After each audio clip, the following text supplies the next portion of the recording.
basically five, the House of Representatives in the Peg, who are busy fighting over the silverware on the dining room table in the cafeteria over there at the House of Representatives. Well, I'm here to talk about big issues of your liberty. The Democrat Party does not give a damn about the Bill of Rights. It does not give a damn about your liberties. In fact, they use you as an obstacle. That's why they keep talking about you, the deplorables, you, the semi-fascists, you, MAGA, and on and on and on, attacking tens of millions of Americans, hard-working, tax-paying Americans who do nothing but contribute to this country. So I want to go through some of the issues that are taking place and that we need to be attentive to. About a month ago, the Republicans on the House Judiciary Committee put together a 1,000-page document with footnotes, attribution, and the violations of your liberties, the violations of federal law by the Federal Bureau of Investigation under this department. Here it is. Here it is. Right here. Two what we used to call Manhattan phone books of information, page after page after page after page. Am I the only one who's read it? Have you seen a news organization actually go through it? No. Now, you know, if the Democrats put something like this out, they'd be pounding on every syllable. They'd be citing every footnote. This is a crucially important document. And among other things, what they found was, under Biden, the FBI is artificially inflating statistics about domestic violent extremism in the nation. The FBI is abusing its counterterrorism authority to investigate parents who spoke at school board meetings. We know this. The FBI has abused the foreign intelligence authorities to spy on American citizens, including people associated with the campaign of President Trump in 2016. The FBI is clearing the Bureau of Employees who dissent from its woke leftist agenda. Whistleblowers have explained how the FBI's political meddling in dragging the criminal side of the Bureau down as resources are... And you murdered him! No, we murdered him. With that W on that building, that was Wayne Tower. You lied to my face about not being in charge. How long have you been planning your table? Anything's got a W on it, you can tell that's Wayne Tower, I have a clarity of vision that my father. but the W looks a little different because, well, I guess it might be still the same. This game looks a little different from the other W's that made in the past. That Wayne Tower symbol on it. That's his last initial anyway. That's what that W is supposed to be on there for his last. Because that's his last name, Wayne. You got Bruce and you got Wayne. That's what's called the Wayne Tower. Corruption from this city, then the world. Your father used to make speeches like that. He didn't impress me either. Then I won't waste your time. I'll only let you live this long because you are useful. I did remake you. After all. I remember myself. The people who started that, who created that character, I guess it was the 60s, I guess, how Batman got somewhere or another, and when it came out, when the first original Batman on television, when it first started that, I think it's still a movie, I guess what it was.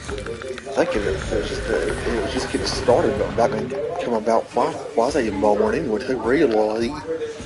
I don't think Jason was even born either. I don't think so. I think it was out back in the 60s. It was in black and white probably. So I wonder how they found that give Batman a name, call him Bruce Wayne. But they had that Robin also with him in the original Batman. Pulled away from recent law enforcement duties. That's just the beginning of it. What else is going on in the Biden police state?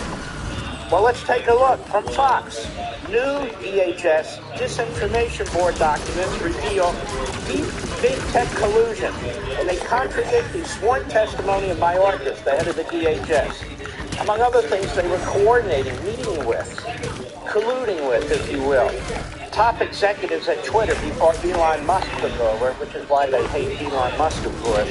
And they have a number of documents, including emails on this now, about the collusion between DHS and the big oligarch tech companies. And what were they doing? They were monitoring you. They were monitoring anybody who disagreed with the line coming out of the Biden administration.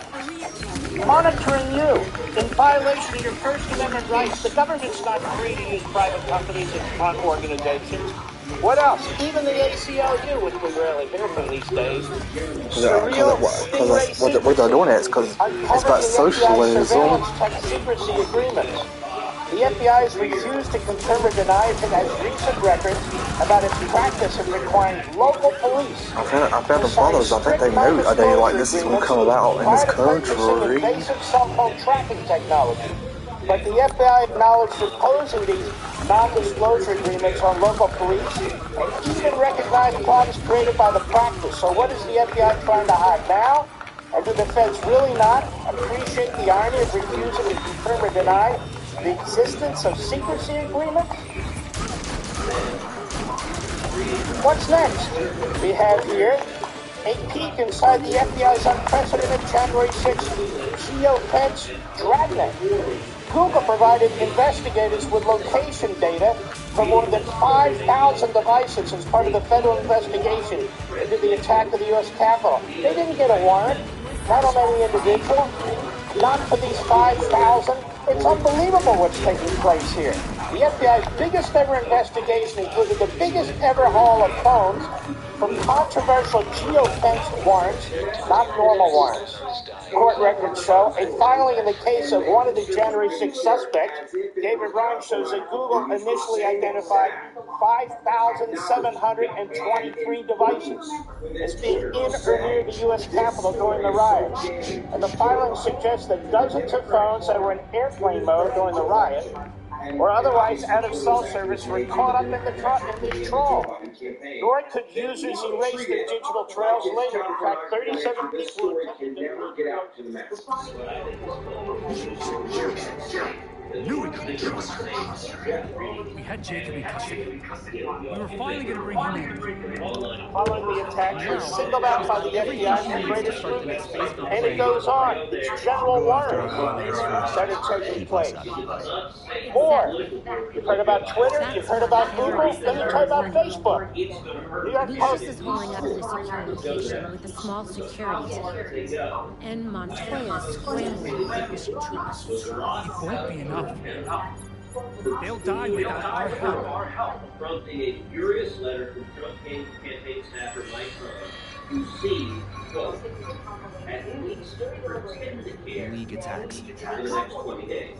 All over the city. And you look at this email. It's already started. That the campaign staffer sent to Twitter. Cannot is the non-federal account for something talking about the New York Post story. All she did is cite the story in first-hand reporting that has been reported by other outlets. The story didn't say this is not so about Joe Biden. It said it's false. It said it's fraudulent. He could say, oh, crap, this is bad. Please, no one read it because I don't like the outcome. I think we all saw it. It just wasn't proof. Lord knows we have enough enemies already. I also don't appreciate how nobody on this team called me regarding the news that you'll be censoring. Try not to sugarcoat my past with words like anti-hero. I was bad too. For the next 20 days. Just let's talk a little bit This more is about the what White House pivotal press moments of the secretary. case will the jury really That be Twitter focusing on during the bans deliberation. less than 3 weeks before a presidential election. Why? More than a month. Because Joe Biden and the Democrats wanted this story suppressed. And the arrogance of we will silence anyone. So now, according to Big Tech, the White House press secretary cannot talk about articles in major newspapers. The New York Post has the 4th largest circulation of any newspaper in the country. That, as we now know, are true and accurate news stories, but are politically damaging to the side Twitter wants to bring. If they're paying that money, and you see now what's happening behind the scenes, what are her options legally? Can she do anything because she was at the White House? Because that's what I think many Democrats are betting on as well. This was the fog of war. That's what they kept going back to, right? We were so concerned about Russian disinformation. That's our get out of jail free card. And we were just trying to protect the integrity of an election. They're going to go back to that. That's good game planning. And then it's why what Elon Musk is doing is so important. Because they could maintain this power, basically. They could say, oh, it's fine, or we're doing it for fun, doing it. What Elon is doing is releasing the goods. And so let's get through a few more of these because it will show that the lefty Twitter defense is just complete BS. So let's get to the next. You can see the confusion in the following lengthy exchange, which ends up including adding and former trusted safety chief Yoel Roth. Tom's official Trent Kennedy writes, quote, I'm struggling to understand the policy basis for marking this as unsafe. And then let's read the exchange in Gideon Plus.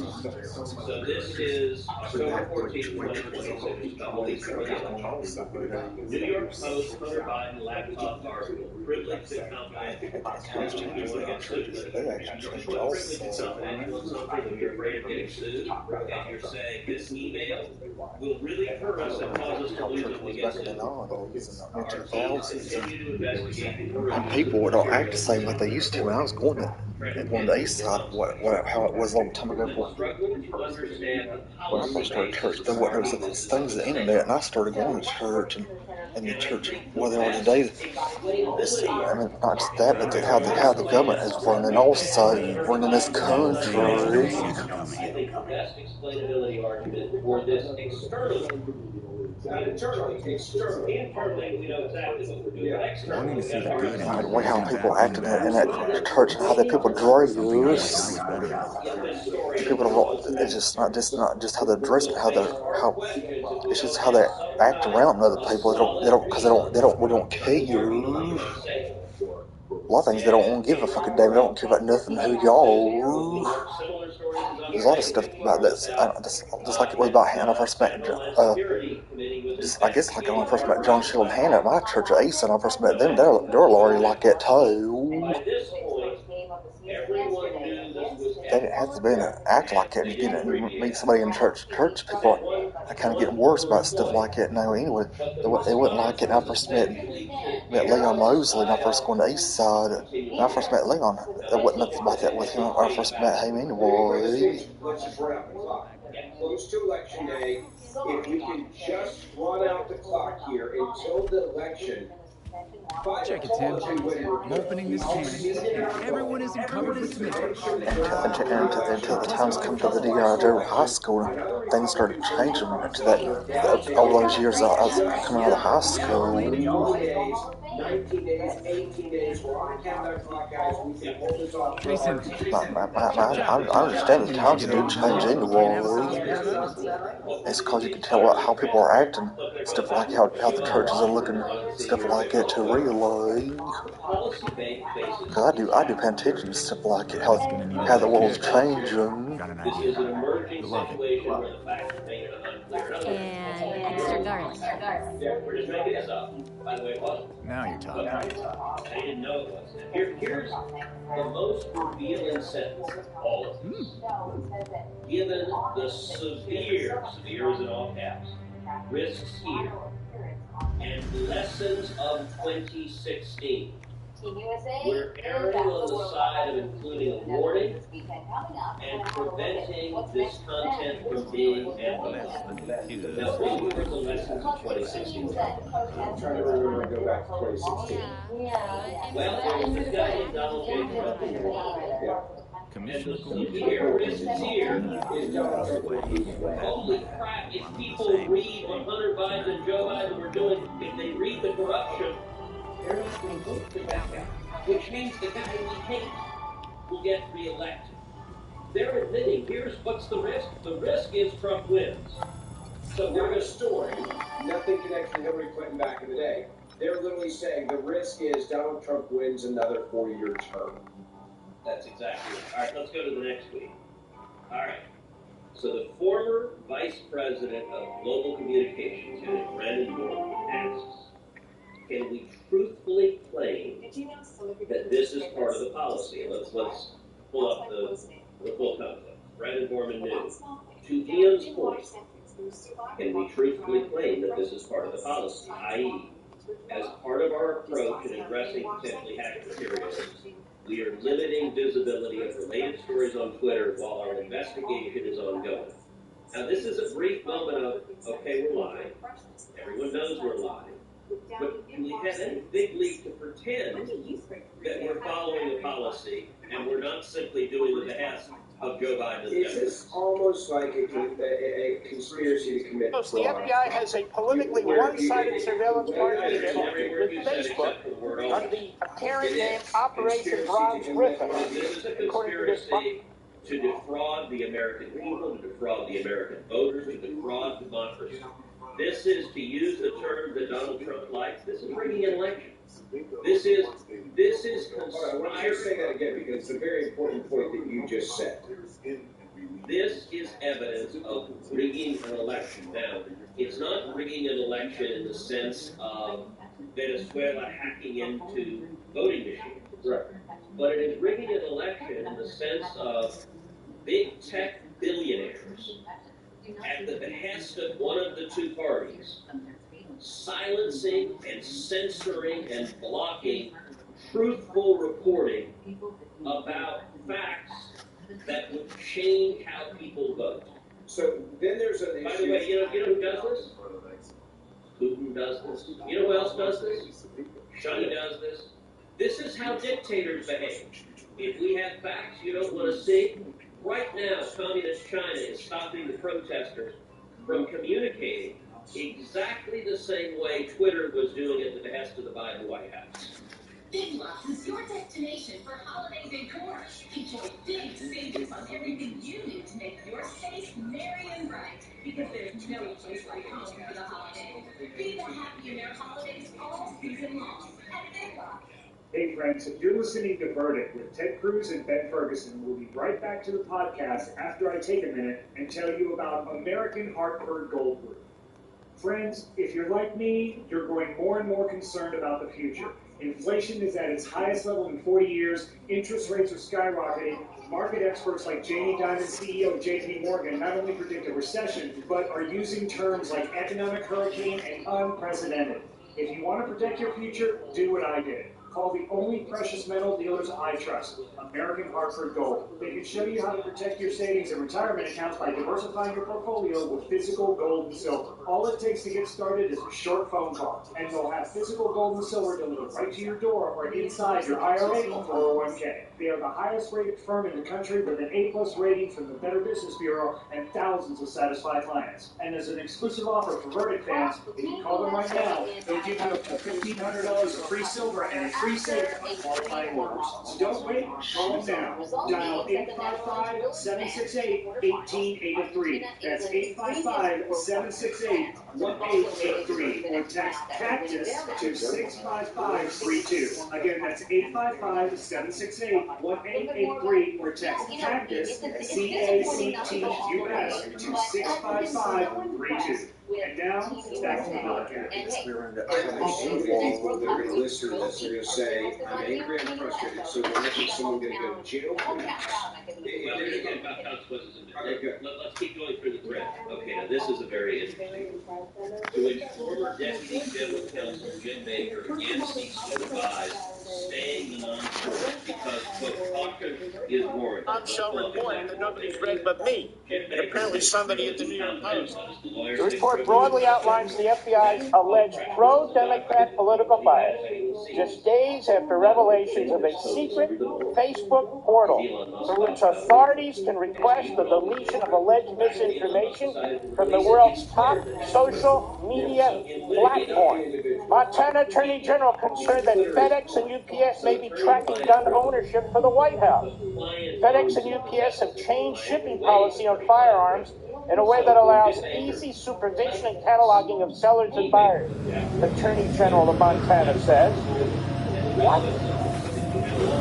Yeah, she says that she wants to get back. She has to get back in that damn chair. My wife's quit going to the food line. She said she's going to get back. Talk about get back in that damn chair. Remember this proposal?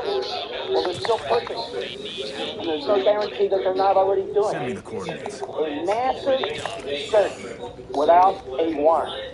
of everybody who takes in $600 or spends $600. What do you think they need 87,000 new IRS agents for? This still might be going on. And let me tell you something, even if it's not, they intend to do it. They intend to do it. What else? House Democrats now have Donald Trump's tax Treasury Department indicates the Biden Treasury Department is now given the Democrats. In the final 2 or 3 weeks of their reign over the House, Donald Trump 6 years of taxes. Now, what are they going to do with that over 3 years? Oh, they have legislative issues. No, they don't. They're not doing anything legislative. They're spending money left and right like a bunch of rabid monkeys. But that's all. What are they going to do with Donald Trump's 6 years of tax returns? They're going to leak them. They're going to leak them. So much for security and privacy. What do you think they'll do to yours? Also with Donald Trump, he's going to appoint a special counsel to investigate somebody who's announced for president of the opposite party. And at least now has the highest poll rating of any other Republican. An individual who went after a Republican governor and was reversed by the Speaker of the Unanimous Court because of his violation of the Constitution. This an individual who was involved in the attack on the Tea Party conservative group, edging on the IRS and Lois Lerner to go after them. That's the guy you picked, whose wife has a documentary on Michelle Obama. His wife has contributed, and mother-in-law has contributed heavily to the Biden campaign. I mean, over what? Documents?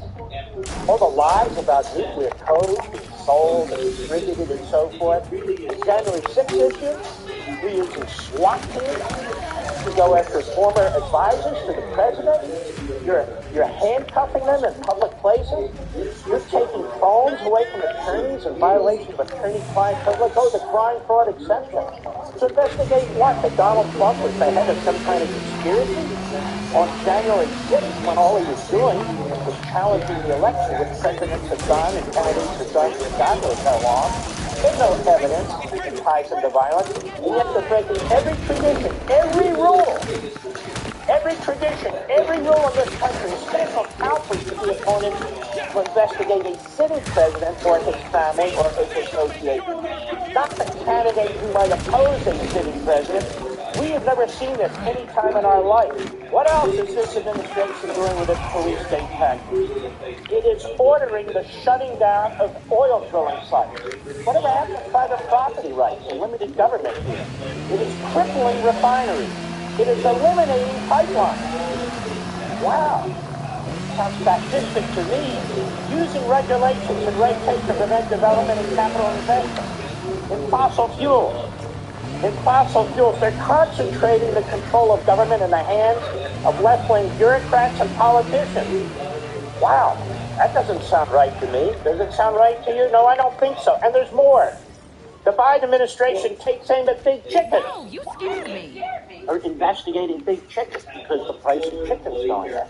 Sure, that has nothing to do with the wild-eyed spending in Washington and massive inflation. They're unleashing investigators against big meat. The meat industry, the chicken industry, price fixing, they have no evidence. Not even today. The meat industry, price fixing, they have no evidence. Not even today. But they're unleashing the feds against them. What else are they doing? They're doing a lot. They're unleashing the feds against pro-lifers. It's unbelievable. They brought lawsuits against the state of Texas because they don't agree with their abortion policies, even though the states have authority now under the Supreme Court Dobbs rule. This is what the Department of Justice is. It's the political enforcement wing of the Biden administration. Sues the Texas legislature and Texas government over abortion. Sued Georgia and the Republican legislature when they were tightening up their laws, claiming that they were violating the Voting Rights Act. It was a lie. It failed.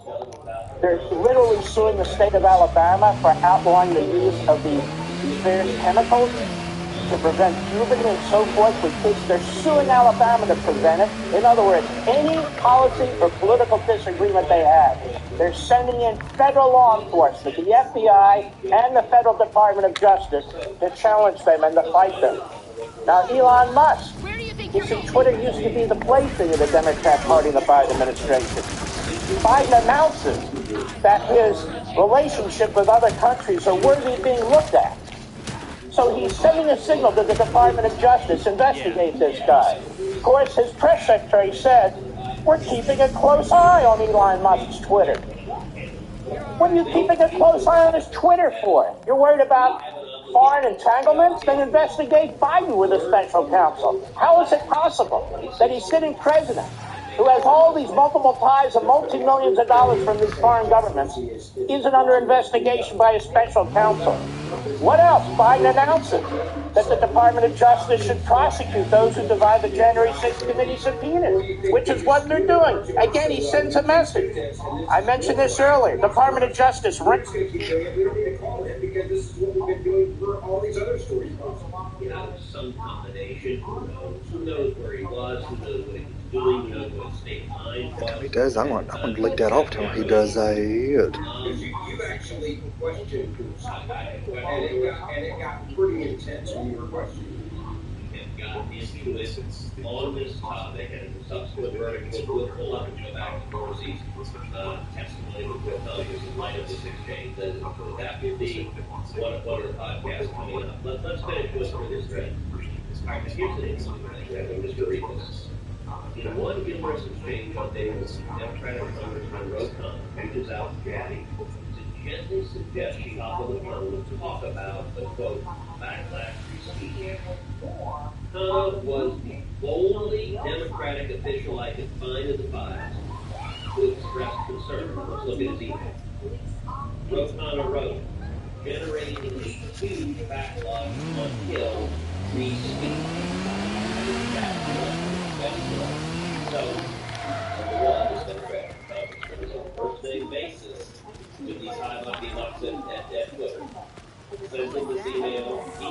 To his credit, look, I don't know Rokan. My understanding is He understood this is a bad road to go down. he's a left-wing Democrat. Apparently, he's one of the very few liberals who actually is a real liberal and that they believe in free speech. But let's do the next one. Twitter files continue. Quote, the First Amendment is an absolute. Sabo's letter contains full passages relaying Democratic lawmakers' attitude. They want more moderation and as for the Bill of Rights, it's, quote, not absolute. Let's read the whole thing. Democrats, meanwhile, complain from the conservative money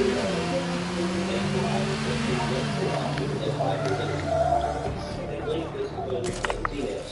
He did nothing wrong. But the press didn't let the story go. It became a scandal far out. In their mind, social media is lunacy, and it doesn't moderate enough harmful content so that when it does, like it did yesterday, it becomes a story. If the companies moderated more, conservatives wouldn't even think to use social media for disinformation, misinformation, or otherwise. Democrats are in agreement. Social media needs to moderate more because they're corrupting democracy and making all, quote, truth wrong. When people complain about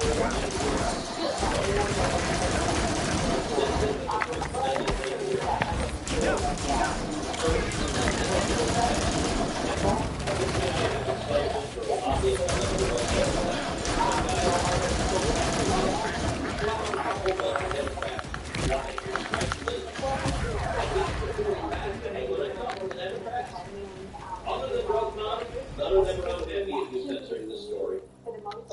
But they are unhappy you're not censoring more. The request from Democrats is censor more.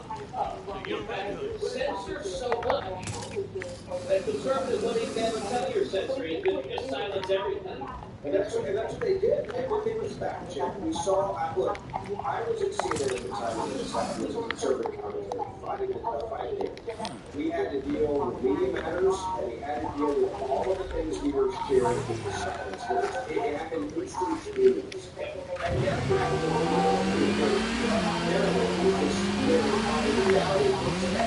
these conservatives are on TV. They want to shut them down. These conservatives need to start nailing it and silencing and making sure this production down.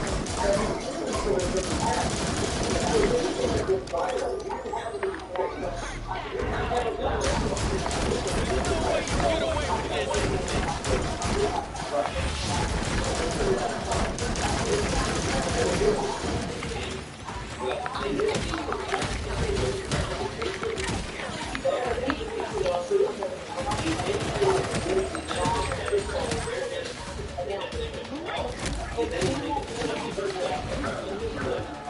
Spill it. This is very interesting. This is not part of the Twitter thread. That was easy. So this is a tweet from John Coaksey. John Coaksey is a commissioner of the FEC, the Federal Election Commission. I know John well. John used to be a lawyer on my staff in the Senate office before he got appointed to confirm to the FEC. Here's what John Coaksey tweets out. Here's what Twitter told the FEC in response to a complaint about this event. Quote, Twitter did not receive a request from Biden to review one legislative script to the New York Post article. That was next one. Nor the decision makers at Twitter, nor the investors of the company,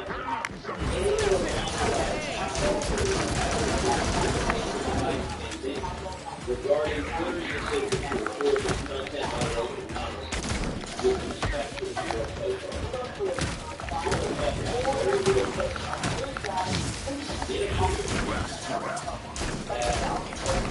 Twitter lied about the election.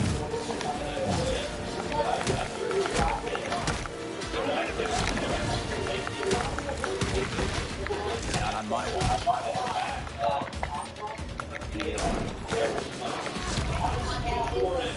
One from Noel Roth, who's one of the senior officials deeply implicated in this. He says, here are a couple of things in his sworn affidavit. As a matter of practice, neither I nor the other members of the site integrity team communicate directly with persons outside Twitter that report content violating Twitter policy. Although he does say that,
since 'Cause this shit. head of U.S. public policy, and she likewise,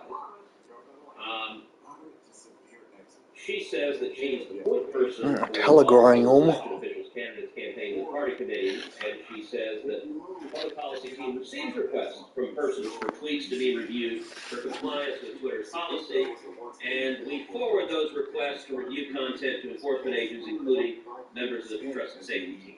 So she's the portal to send the request on. And then she has the final two things. I didn't receive any communications with Biden. To the best of my knowledge, no one else received communications with Biden. And there's sworn affidavits. So that changes things. These two individuals who signed their name to sworn affidavits, if they don't have lawyers, they need to call a lawyer. They need to call a lawyer right now. Because they are facing potential civil liability, potential criminal liability, and I'll point out on top of that, Twitter faces liability, but you know who else faces liability? The Biden campaign and the DNC. Really? So they could be sued, and it could be legitimate. Well, look, the basis of the complaint that Twitter lied to the FEC about was that Twitter blocking the Hunter Biden story was an in-kind campaign contribution to Biden for president. And so their whole defense is, no, we just did this based on our hack materials policy. It wasn't about Biden at all. We now know that's a total lie. And I'll tell you what's interesting. The next tranche of materials is dropping any minute. Which means we know what Wednesday's show is going to be about. We're going to keep doing a deep dive into this. I will say this to everyone that is listening and watching us. Wednesday morning, we will continue part 2 of this. We will go through it for you so you understand what's happening. We do want you to get the fight in the game. Make sure you hit that forward button, the share button, share the video, the audio file with all your family and friends. Senator Cruz is going to keep going deep into this on Wednesday morning. We do this podcast. I really don't want to care about using that fucking damn app, really. All this week. I really don't give a damn nothing about that damn app. If you miss an episode, make sure you go back and listen to it. As this keeps coming out, and I have a feeling, Senator, and I think you'll agree with me. What they're doing at Twitter right now is they're saying this is who we And want. she can't make me force me to install it. No, I'm not going to install that damn app. We're going to keep unloading this information in a way. I'm not going to mess with that. Just the beginning. Now, I would say that which means there's a lot more to this, and it gets worse than what we've even seen. So stay with us all week. It's going to be very interesting to see what this means. That's an app I don't use really no more.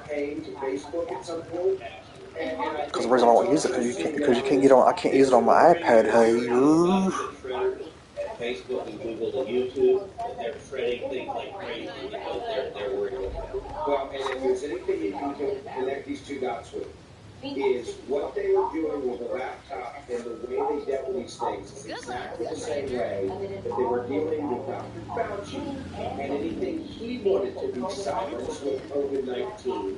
And if you look at how different those stories are, one is the other one is just the government saying, we want the narrative to be what it is. The complaint that lied to the FEC about was that Twitter blocking the Hunter Biden story was an in-kind campaign contribution to Biden for president. There are some of the countries in the world. This follows a widespread protest in more than 20 cities last week. Because students at Town University braving the rain protest the strict policies of the region. Previously senior foreign correspondent Elizabeth Kahn has more on that. A week ago, public angry that China drew. There's 2 things I would have done if I was the Oracle at Delphi. I don't believe that 15 days up charges against pro-life activists, and since Fox. 4 last year, 26 this year. Department of Justice sues Texans over new abortion law. You put a lot into life out here, and you get so much in return.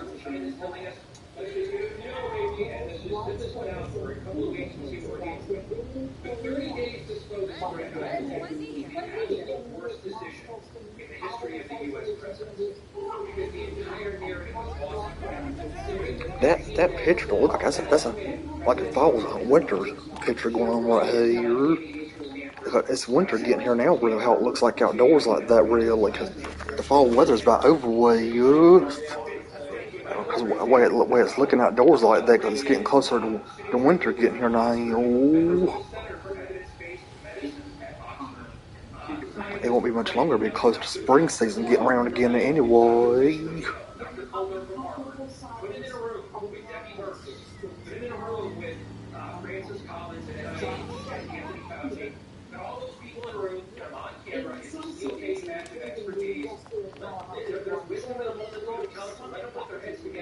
Let them bounce ideas off of one another. He never did that. He never consulted a second opinion and essentially allowed Anthony Fauci to use the Trump White House as his ascendancy to unstable status. Unassailable status.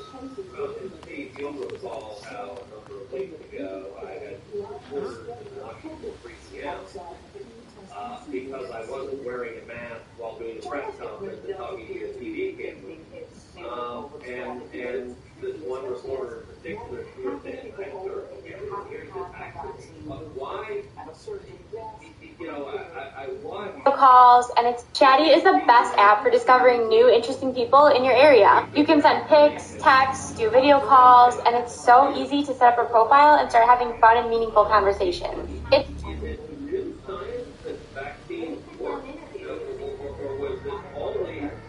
Look, I haven't been wearing a mask for a lot of weeks on the Senate floor. It's like I'm back to it. I'm like, okay, look, I believe in science. say, you have a vaccine? What the hell am I wearing a mask for? And yet, That's Redwood, huh? there were only, as of last week, there were only 4 senators not wearing masks. It was Rand Paul, and hasn't worn one throughout. I was the second, and I haven't worn a mask for well over a month now. Roger Marshall, another medical doctor, was the third who didn't wear a mask. And I guess starting last week, Jim Rich from Iowa became the fourth. He went and said, all right, the hell with it, I'm taking my mask off. I gotta say, yesterday, after the CDC announced, I walked over to the thing with our Chuck Schumer in that. And I just stood there and fast. In the freedom, you know, we had Joe Biden, pseudo State of the Union address where everyone wore a mask in a chamber where everyone there was vaccinated. Is this a new evolution of science that vaccines work, or was the CDC full of crap when they said people who are vaccinated should wear 19 masks and be in an isolation? Quite clear, I think just to no science. $16 per barrel price cap on very powerful bureaucrats, and everybody, including Chuck Schumer, must fall in line. I suppose we can be happy with the short run. We get to take the mask off. We get to breathe the sweet air of freedom. But to your point, and Steve, your book, we may well see a sequel of this sort and we hold on to our freedom.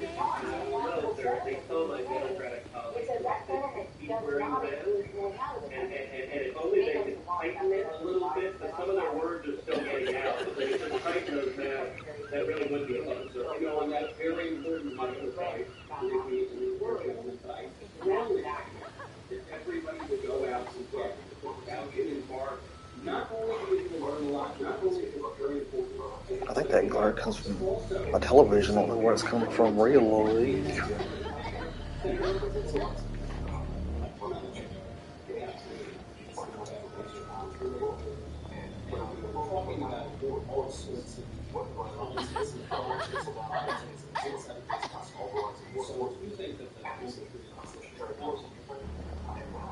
Lots of talk about it. This is a question Senator Cruz, would you please explain to the Attorney overseas how the First Amendment is most certainly bonkers? For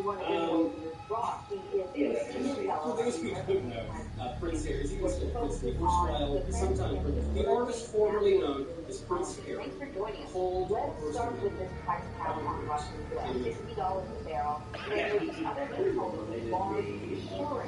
On vessels carrying rocky wood. The idea is to hit Russia where it hurts, hit Russia in its time. How will this Please continue. Yes, that'll get money off in front of you. That's only for the subscribers. We need to have subscribers. That's what we're talking about. Well, if the pitch is that they get to see me exhaust you, I don't know if that's going to be the strongest sales pitch, but yes, it would be great. So would you do it in full costume? Well, let's see. Good. I'm glad. I mean, Prince Harry, I don't care if you're here. I actually like the whole Meghan Markle thing. Who called for that? I think I just put my name right there. I think so. Okay, you want out, but don't be a pretentious leftist nixon. That's Red. And if you do come to our country, fine. You come to our country, great. Like, don't have such an arrogant, elitist conversation in this country where you don't understand anything. That's Red. That's pretty fast to get somebody else in there and start talking on a really.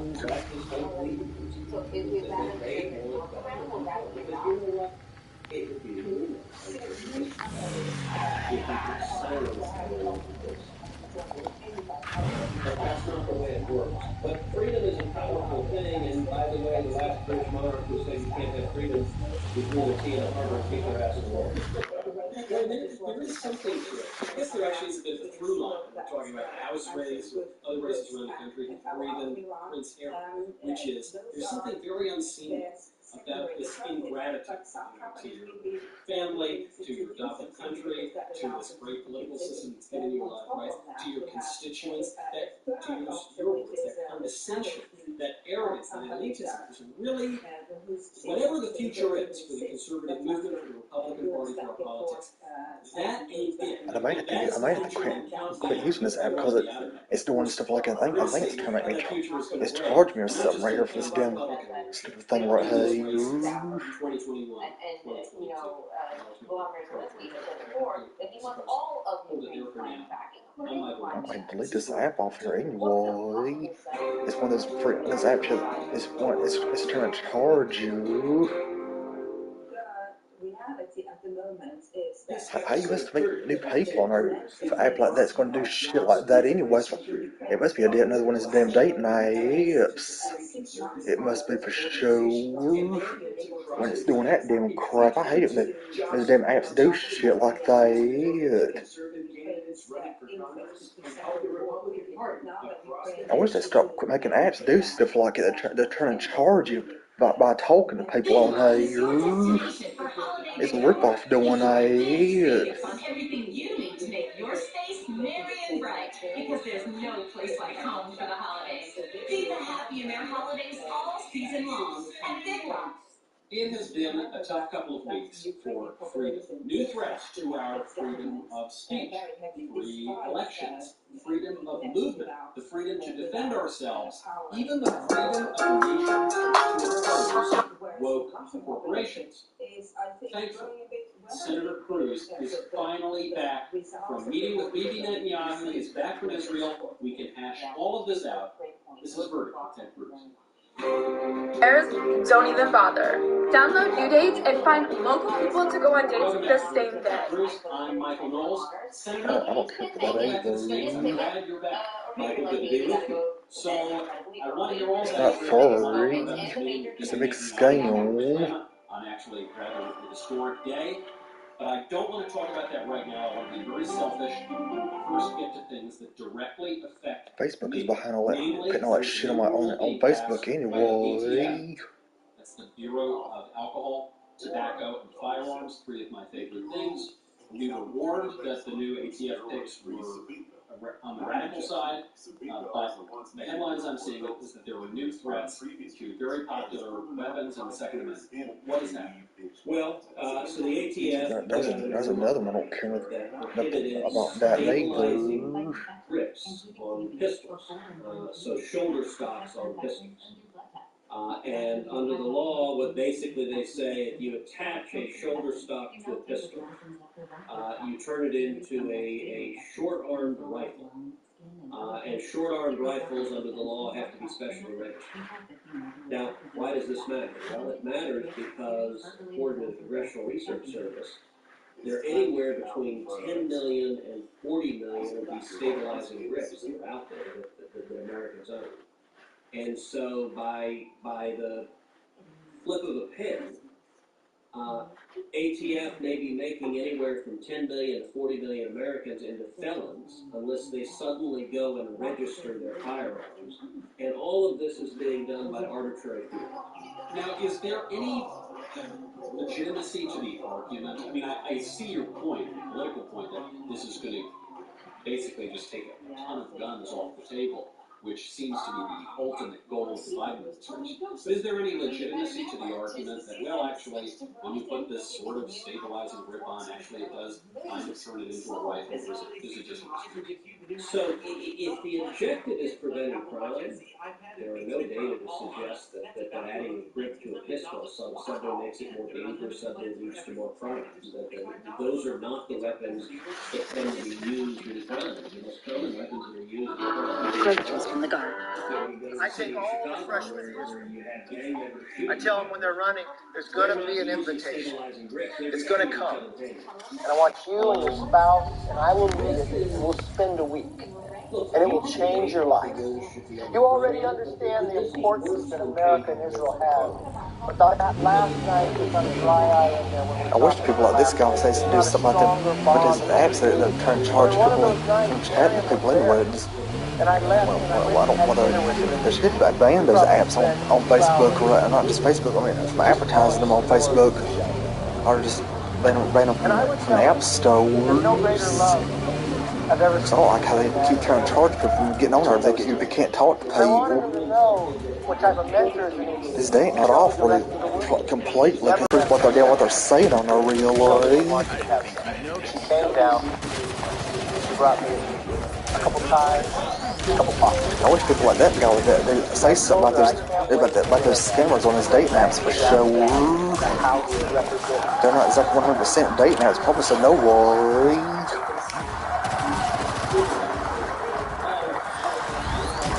There's so many reasons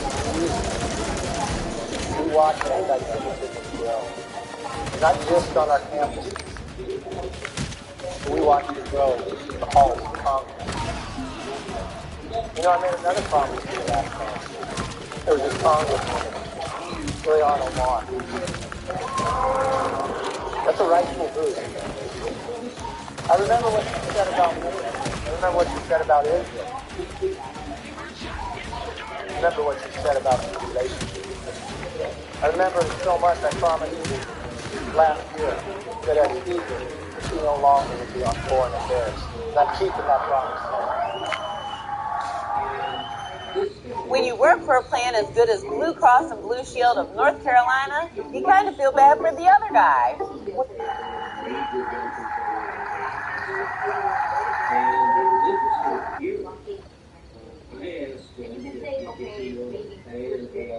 Hey, she don't start talking to me, I'm gonna take her off of her. The leading Senate legislation to do that is the legislation and some 2,000 different types of rifles. I think I added her on here because of her way her pictures looks on here anyway. So Feinstein would ban the sale of new AR-15. Schickman wants to make it illegal for anyone to own one, which sets up the same scenario we're talking about, which is the federal government being able to knock at your door and confiscate your guns and kill your criminal otherwise. And it's striking, number one, this is who Joe Biden is meeting. This new rule on stabilizing grips didn't come from Schickman. He hadn't been confirmed yet. So this is just the career folks at DOJ, at ATF, listening to the political folks at DOJ. It's really ominous for the direction the Biden administration is going in terms of arbitrary power and hostility to law-abiding law. This isn't even the entree. This is just the appetizer. This is the Bruce Bush, the kind of radical rules for this sake. Okay, I'm sorry, I don't know what the rules Bush is. Putting the Bushes aside here, yes, this is a terrible announcement. We'll see when this rule actually goes into effect. Hopefully it is not looking good. Senator, if you wouldn't mind, we've dealt with our freedom self-defense.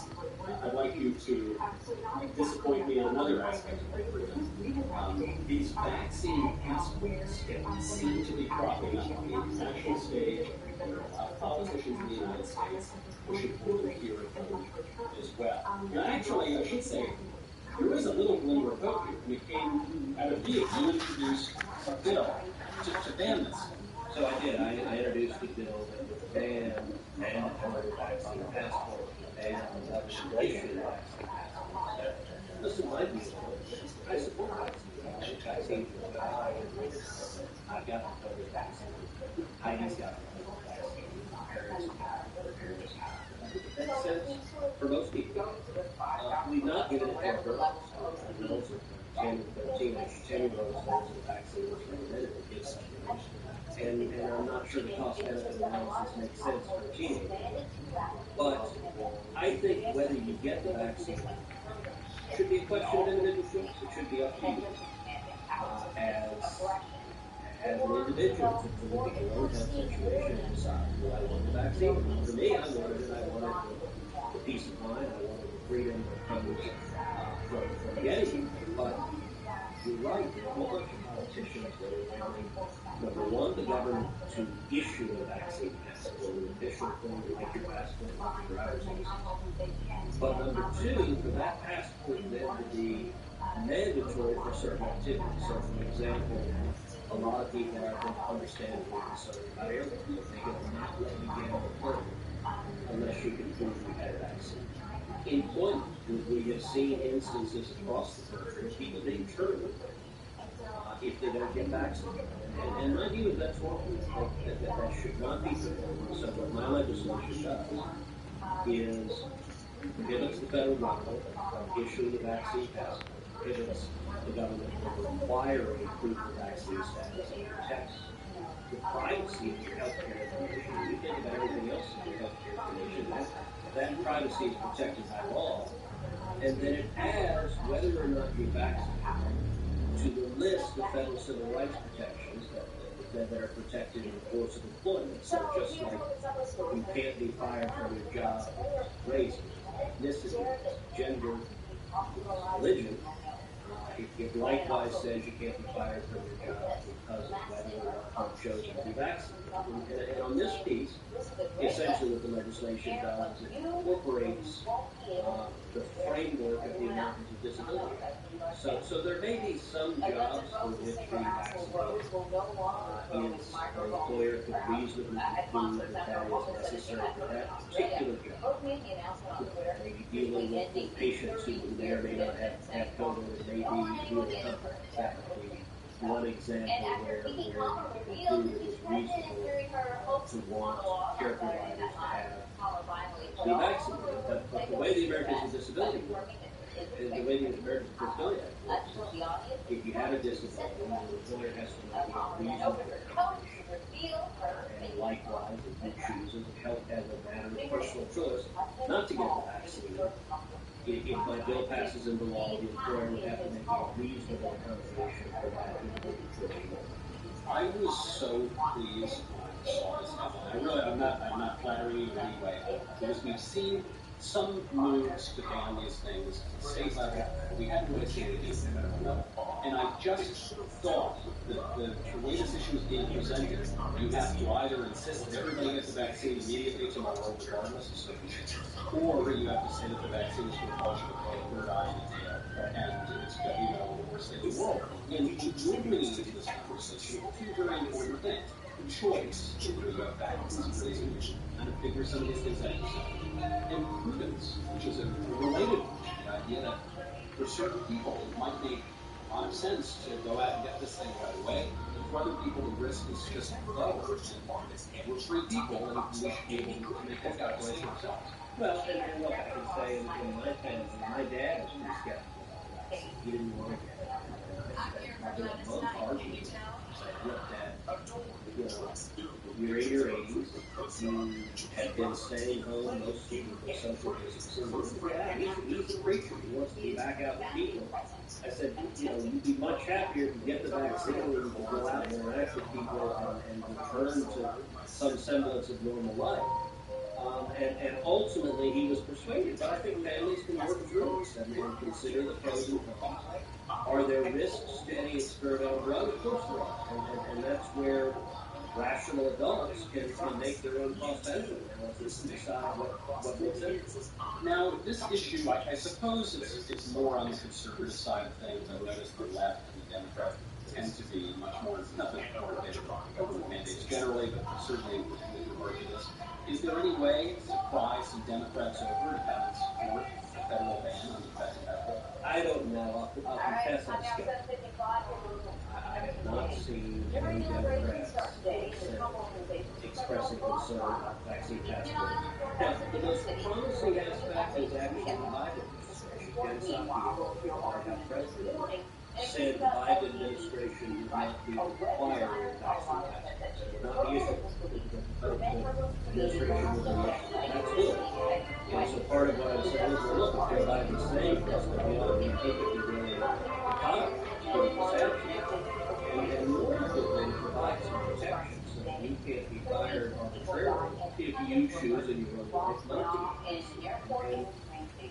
In a normal circumstance, there would be Democrats willing to protect health privacy, and often it's a bipartisan issue. Sometimes protecting civil liberties is a bipartisan issue.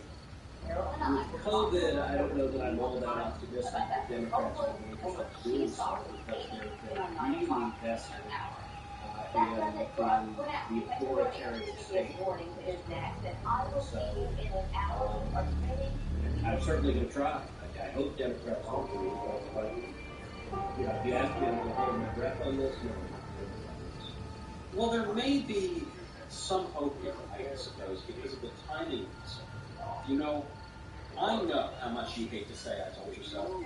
You know how much I hate to say it. However, we told you.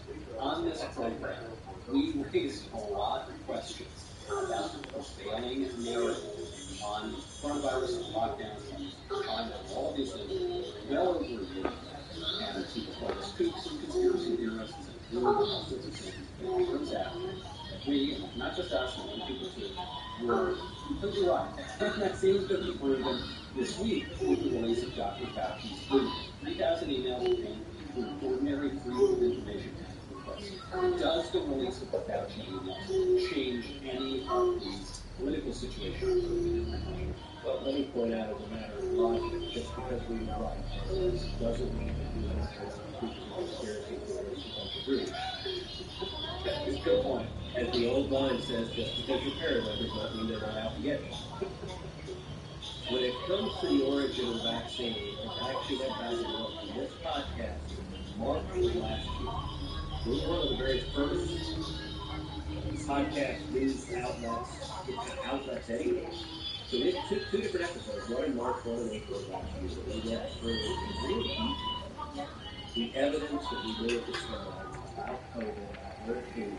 We walked through how Wuhan, the two different labs, Chinese government labs, studying coronaviruses from bats. One of the labs is 400 yards away from the wet market, that the odds were statistically really slim that this was a coincidence. And we said on this pod in March of last year that the preponderance of the evidence supported the conclusion that this escaped from a Chinese lab. Now, I'm amazed. We haven't been banned yet. So far, verdict is still out there. And I say that midway through this episode, but suddenly I may stop mid-sentence, so I don't know. But if you look at these Fauci emails, you can say this Fauci is smug, condescending, willing to control people arbitrarily. And the emails, so you have emails where scientists are raging with him in the spring of last year. Hey, this virus looks like it may have been manufactured in a lab. And actually, when we talked about it, we broke it down into two aspects of the theory. One was, did it escape from a lab? And two was it manufactured? And what we said a year ago, we said on the latter, the evidence supports the conclusion, yes, we don't have direct evidence. We did an investigation to determine if that in fact happened, but the preponderance of the evidence we had suggests that it escaped from the lab. On the first question, was it manufactured in the lab? You recall there were several in the Washington Post fact checks and other scientists saying, we've looked at the virus and concluded that based on the characteristics of the virus, it's naturally occurring. And I don't know how to look at the virus, so I was like, okay, and scientists say that, I guess that sounds. So we said at the time, okay, I'm not maintaining that it was manufactured in the lab. But unbeknownst to you and me, at the exact same time all of the press was orchestrating these stories, scientists within the NIH were saying, gosh, looking at this virus, it looks like it may have been manufactured in the lab. And there's something called gain-of-function research. Might be pausing and reflecting on that because people are hearing that term, and they don't necessarily know what it means. So that's kind of a weird term, particularly if you're not a virologist, to know what it means. And my understanding, kind of layman's interpretation of gain-of-function research, is that you take a virus and you alter the genetic code. You alter the genetic code to make it more deadly. to make it more contagious. You change it to basically turn it into a super virus. And it's a very controversial type of research. It is research that Fauci in congressional testimony insisted, no, that wasn't going on in Wuhan. No, the federal government wasn't funding the U.S. federal government. And we now know from the Fauci emails and other sources, yes, it was going on. It was getting close to research going on. Yes, the federal government was funding it. Yes, Fauci was funding it.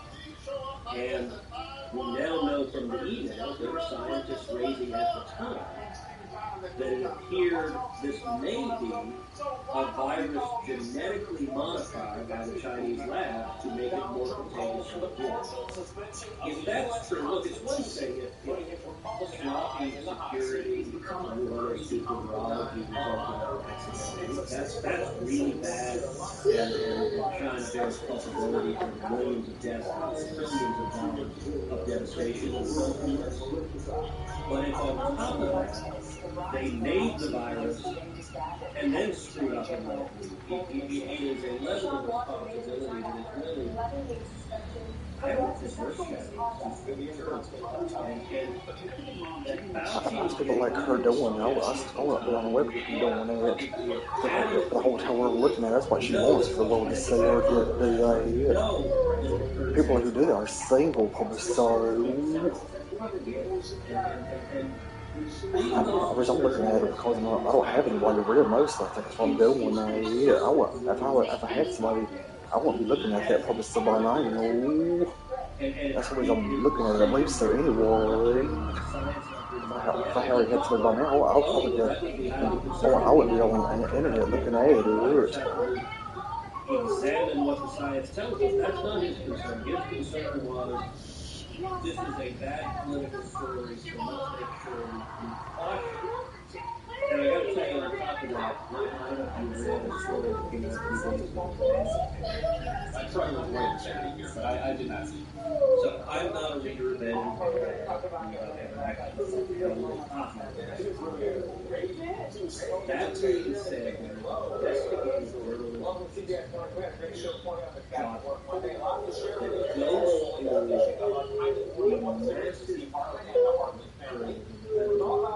investigative journalism of essentially deep state Europe trying to cover up information about gain of function research, information about taxpayer funding, information about this might be a lab leak.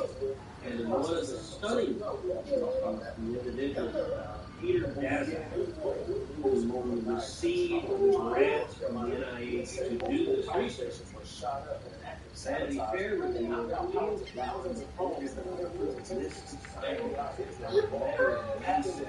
denouncing this theory. And he was organizing a bunch of scientists to put out a statement that all of the press and Facebook went so far as to ban anyone who disagreed.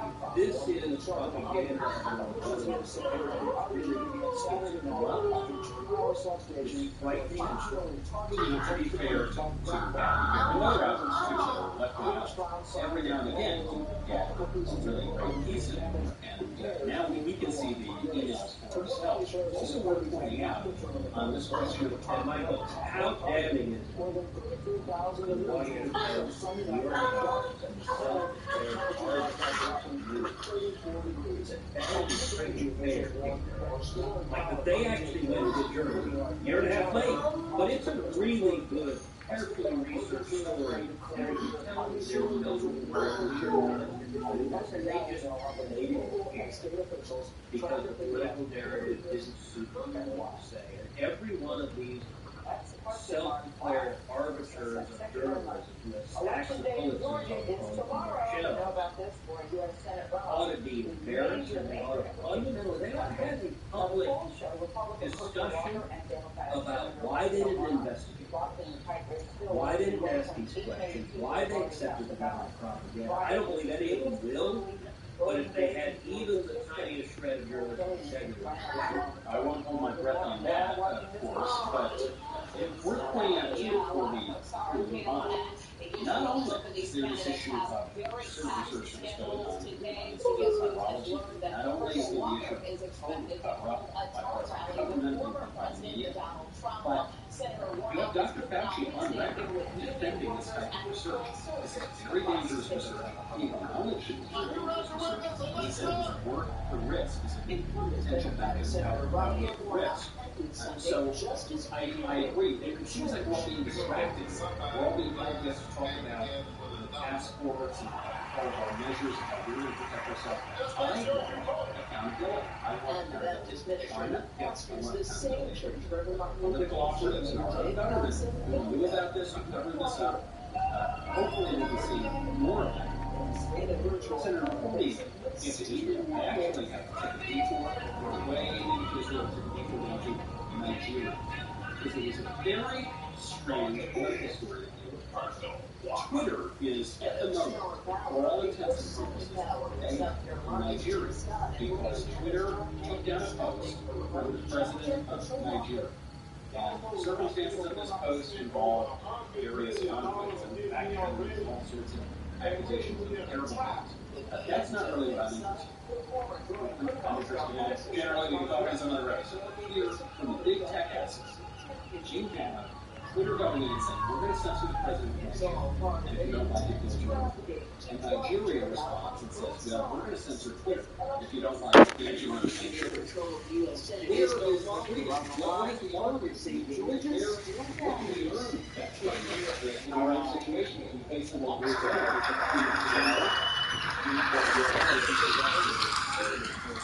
I'll make some new promises to you. We're not going to stay in Washington. I'm not looking for her to take me out for breakfast or something today, really. I'm not. She probably still change her mind. She probably would do that today, probably still like she always does. Every time she gets nobody, she takes me out for get my groceries. She probably still do that today. Probably so. I imagine she will. But I want to talk about two things. Cause she did. Like when she done it, got when she. Sad about it, but don't be sad when it comes to the house. I want you to talk about what is this new majority? Who got elected and where did we win it? We won it in New York. A lot thanks to these elders as well. I think New York really needed it that much anyway. Now, He's on military to democracy. Otherwise, he's normally here. So he wanted me to give you his best wishes. But last Tuesday, roughly almost more than 4 million people voted for Republicans in the House over the Democrats. We actually have a percentage pretty equal to what we had, the difference between Republicans and Democrats that we did in 2010. Well, what they really I was 18 years old that year in 2010. But I really want to talk about who's the makeup of this new majority. You heard from some of all already. You know, with Max Miller in Ohio, George Santos in New York, you had David Kustoff from Tennessee get reelected. Now this is the 2020s now. I got my first we're past the Botox 2010s now. From that decade, now we're in the 2020s. On this decade now, we're done past the mid 2000s already. So I got treated we're done past those years now. And my pussy. And to be honest with you, I hate needles. You realize we have the largest Republican Jewish caucus in more than 24 years? I might just start off a on call before she come down here. But we got a lot more room to grow.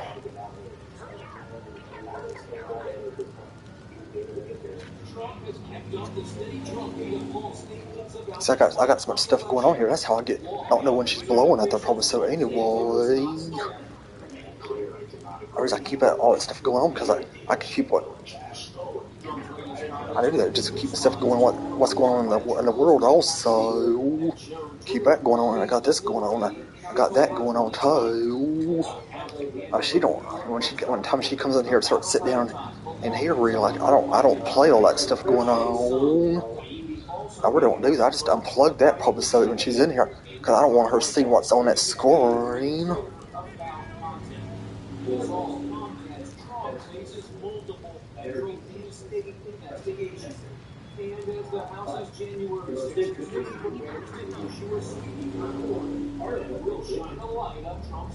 Because I got stuff on her, I don't want her to look at it. But let me give you another demographic of our new caucus. With the addition of John James in Detroit, Wesley Hunt in Houston. For the first I think I remember buying that from last year when I first bought that thing. I think it was last year I bought that thing. Black Republicans serving in Congress as well.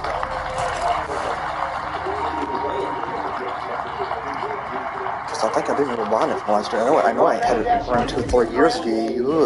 With the election of Zach Dunn in Des Moines, because I remember talking to Tyler about that thing. The entire Iowa delegation Republican.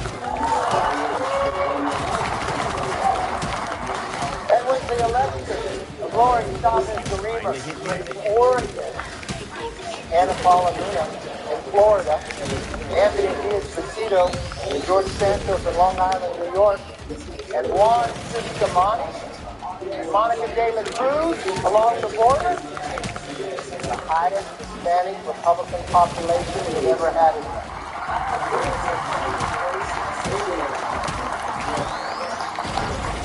I tell you that because the party is growing. But it's not growing in just one area, it's growing across the country. We are competitive in almost every single state. When you talk to Dan Constant who ran CLF, there are about 25 seats that we lost by less than 5 points. They haven't called them all yet. We're going to gain another seat in California. We're going to call that. But you know what?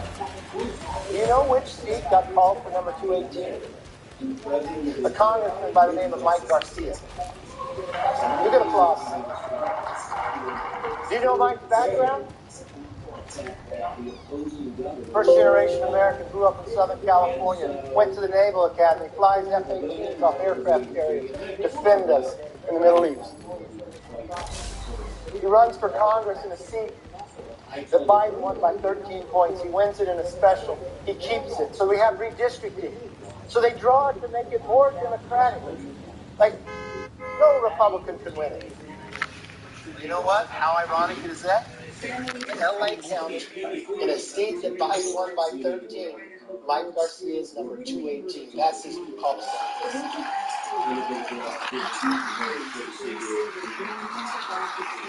So let's talk about why. I remember that damn horn blowing on this damn game right I want here. to talk a little bit about that, but I heard Tim it. Scott talk about it.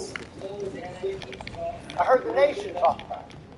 Under this one-party rule in 2 years, highest inflation in 41 years. Just to double check, make sure understand they ain't her blowing at me. The question everybody should be asked, could you give up 1 month's salary? Could you give 1 month of your salary just that? 95% of Americans can't afford to do that, but the Democrats took it from us. You see, 1 month of your salary is 6.3% of your overall year. What's inflation? I have to call her. Probably say about her name calling me right now. Probably so. The battle between the Ravens and the Rebels rages on. We've been fighting for so long. But new opportunities are tipping the scales. Ravens are ahead of us in technology. They are planning a new offensive. Their assault is swift and vicious. 8.3%. So they left you with 12 months to build, but they only left you with 11 months to pay for it, so you struggle. Then this policy that you heard Jim talk about it more, of defunding the police. Not only did it make you scared, it made a border unsafe. He talked about those on the terrorist watch list. You know how hard it is to get on the terrorist watch list? You know, we caught 2 on different days from Yemen coming into California. Do you ever wonder why are they coming? Who are they talking to? Or what do they have planned?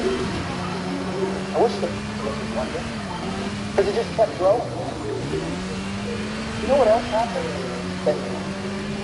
You know what's going to happen today? 300 Americans. I know what that yellow. You know what's going to happen tomorrow? What that yellow stands for on that yellow something what you call that. China. I don't know what you call that. What's on that road with the left. It's a thing that takes me where you can go to. I don't know what it is today. What happened if an airline would crash every day for days in America? Just take me to the main place of the next mission. I didn't go to. That's what I think. That's what that yellow thing is supposed to be about on the road. We're going to get a new update. But you know why? I can't even figure what. I think it's got a name to something that right there. I can't figure what you call it. And I'm going to make a bipartisan on both sides. I think it must be just be called a marker. Like I go to the map here and I click on something right here that it goes straight. It goes to that. I guess it's like that. Like it's a marker to something that. And it does that right there. It is.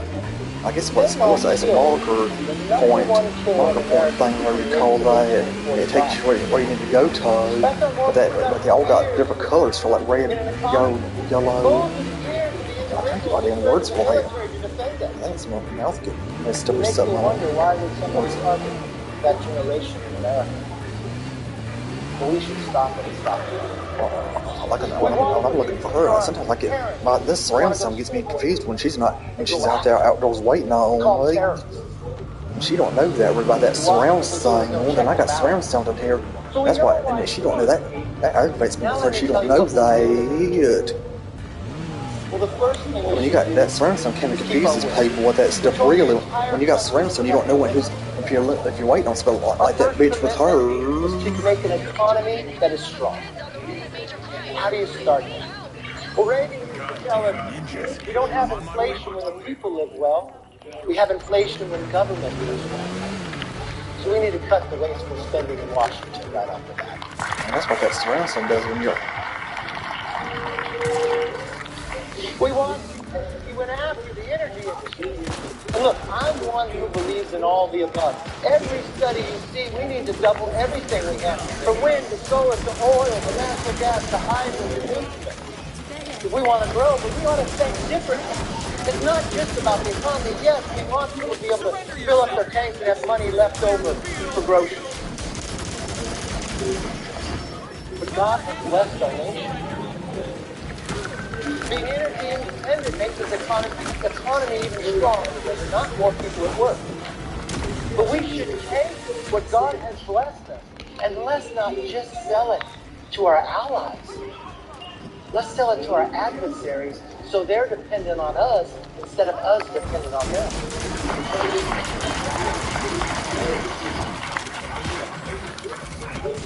You know, it's interesting. I would think about what was going on in the election, and it seems a lot like that didn't it? I mean, when was the last time we had somebody elected to the White House? Not by telling us what they would do, but telling us what they would not do. Jimmy Carter said he wouldn't be Nixon, and Biden and promised not to tweet. When is the last time we had Americans who are held hostage in the Middle East?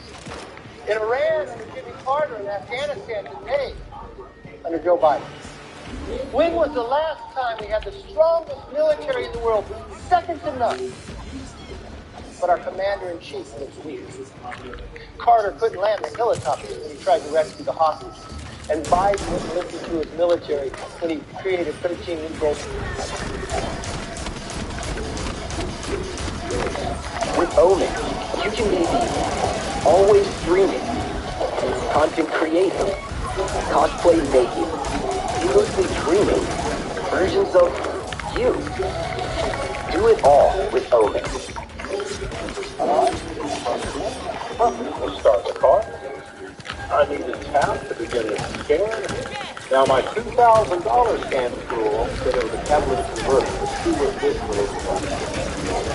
Wow, incredible. Same reading. Same reading. Check engine light. Don't panic. It's 50.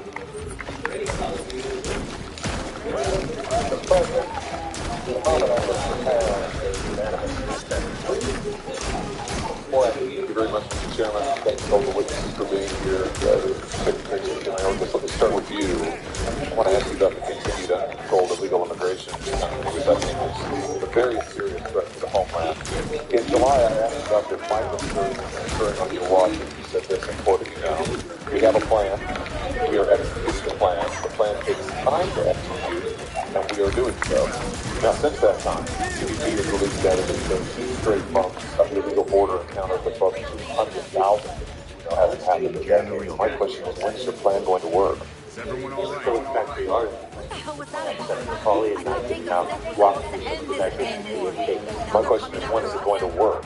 The leader's shadows Fact, take on what anyone we in have their way. seen over the last You're on several notice weeks, now, if too. not the month, Well, if you have a any drop idea in how the to stop number us, you better do of it quick. encounters at the United States We're on it. border. We have been working very closely with Mexico to Hey, increase wanna debrief on this interdictions. mess? We have addressed the issue you of do. recidivism. And if in fact people have been previously removed, we are referring them to criminal prosecution. We have increased lateral flights across the border to facilitate the expulsion of individuals under Title 42. I don't mean to interrupt you, Mr. Secretary, but our time is so limited. I just want to be sure that I understand. 200,000 border encounters. This was 2 hours ago. That must have been straight months, a record today. in decades, over decades. And you're telling me that this is success? Are you happy with what's happening at the border now? Is this success? Senator, as I said then and I say now, we have a plan.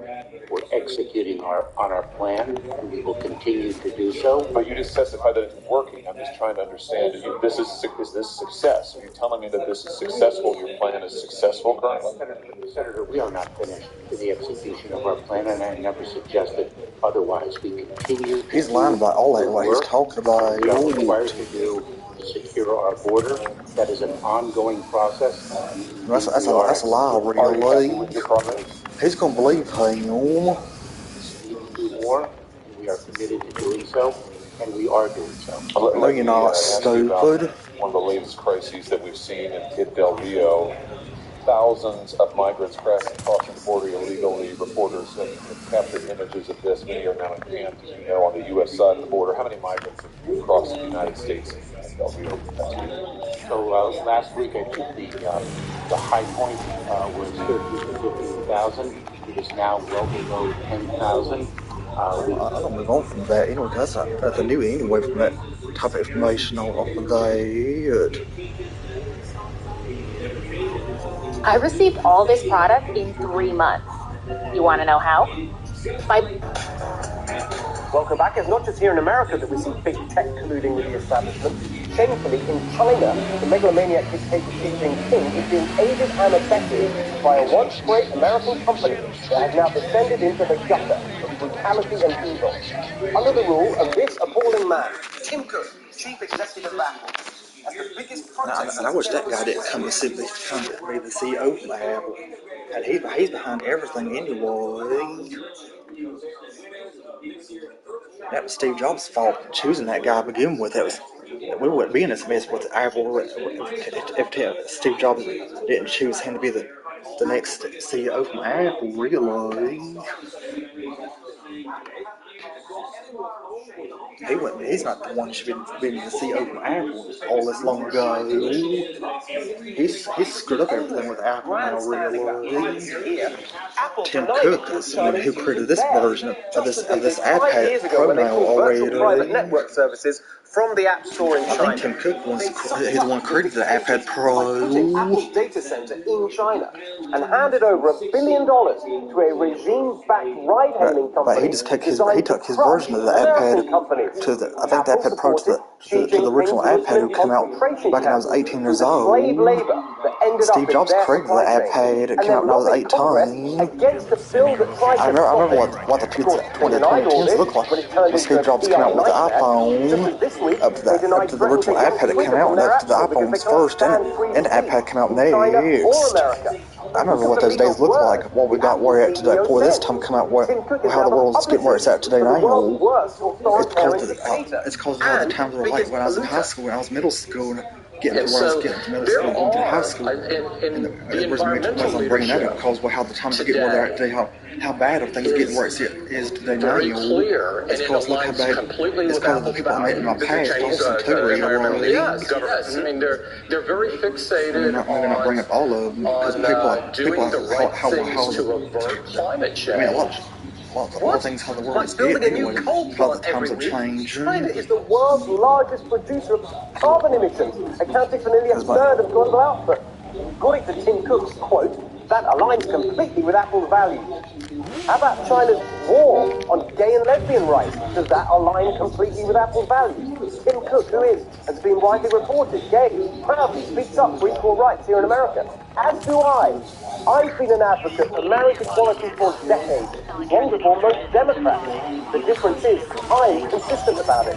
Unlike Tim Cook, who's the craven sycophant of a regime that is right now cracking down on the gay community in China, that censors when the 2010s come about, the times are about, I think the church started getting worse by the, I think they started getting, something about churches started getting messed up by then, how it looks like right now today. It started somewhere or another, and I started getting graduated high school. Eddie and Phil Schiller gave nearly $500,000 personally to Democrats.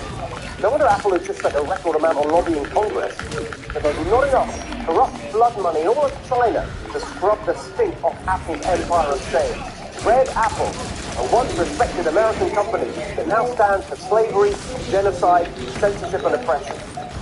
And perhaps the most sickening aspect is the delusional, demented hypocrisy. Just watch this.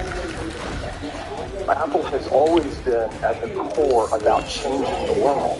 And arguably, you can't change the world if you're ignoring the world. I think that silence is the ultimate consent. If you see something going on that's not right, the most powerful form of consent is to say nothing. Ah, yes, changing the world, silence is the ultimate consent. You mean like this? In response to Fox Business's Hillary Horn this week. Do you support the Chinese people's right to protest? Do you regret restricting airdrop access that protesters use to evade surveillance from the Chinese government? Do you think it's problematic to do business with the Communist Chinese Party when they suppress human rights? Yeah. Silence is the most powerful form of consent. I quite agree, Tim Cook.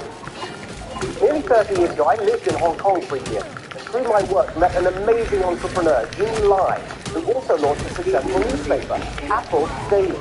As the Chinese regime started undermining democracy in Hong Kong, Jimmy Lai refused to buckle, even when they shut down his company and threw him into jail, where he remains to this day. The quisling Tim Cook, who runs Apple and sucked up to the Chinese regime, is free, while the hero, Jimmy Lai, who ran Apple Daily and stood up to them, languishes in prison. If there were true justice in this world, it would be the other way round. Tim Cook's Apple is not just in China, it is of China, and that has to stop. We have to stop these global corporations that take every advantage of being American and then betray our values and our country. We need a new crime of economic treason. Tim Cook should be first in line for prosecution. Tell us what you think on the new free Twitter at NextBirdFNC and at SteveJobsNext, and share this message when we post it. Hey, Sean Hannity here. Hey, click here to subscribe to Fox News YouTube page. Hey, if you're a dad with a daughter and you already know exactly what you're getting her this Christmas, then please click the skip button. But if you're like the rest of us, what I want to share with you today is a unique gift that I'm certain your daughters will treasure forever. Not like the year you completely forgot to buy her a gift. Remember that? It says, to my lovely daughter, if ever there is a tomorrow when we're not together, there is something you must always remember. You are braver than you believe, stronger than you see, smarter than you think, and love more than you know. Always keep me in your heart, because you are always in mine. Nothing and nobody, not even time, will ever change that. Love, your dad. This necklace is absolutely stunning. More Twitter files surrounding the company's handling of the Hunter Biden laptop story. House Oversight Committee Ranking Member James Comer says he thinks the Biden White House is about to be wrapped up in prison. Remember, what he produced this weekend, this was pre-Biden. This was Biden's campaign and the FBI. What I predict you're going to see in the weeks and months ahead are things that the Biden administration did to suppress conservative free speech. Congresswoman Claudia Jennings joining us live in the studio. Congresswoman, thank you for being here on a Monday morning. Your colleague, James Comer, is saying hearings are likely coming to IFP for any guests. Your thoughts? Yeah, I think this is great. I'm very excited about my colleague, James Comer, becoming the chair of the Oversight Committee, where we actually can start looking into what's been happening over over the last couple of years with the Biden administration, even before looking into what's happened with this Hunter Biden laptop, where the evidence was suppressed. This feeling I get, it's not really my age. No, I think it's just feeling. I think it's feeling I get because of the times are changing. Typical Russian disinformation. We know that's not true, and the laptop has been verified. And even our former director of national intelligence actually also said that this was valid. And now it's interesting to see what's really going to come out. I'm looking forward to what the committee hearings will reveal. And this is really not so much about Hunter Biden. This is about Joe Biden and his relationship with his son. And some of our greatest adversaries, someone who all those years. I guess because I ain't got nobody. I guess why I'm getting that feeling hard. I don't know if it's that or not real. Decisively on the Chinese protests on zero COVID lockdowns. Why we aren't standing up to China like we did under the Trump administration. That's interesting that you bring up that this is a valid question. I think a lot of people get that confused.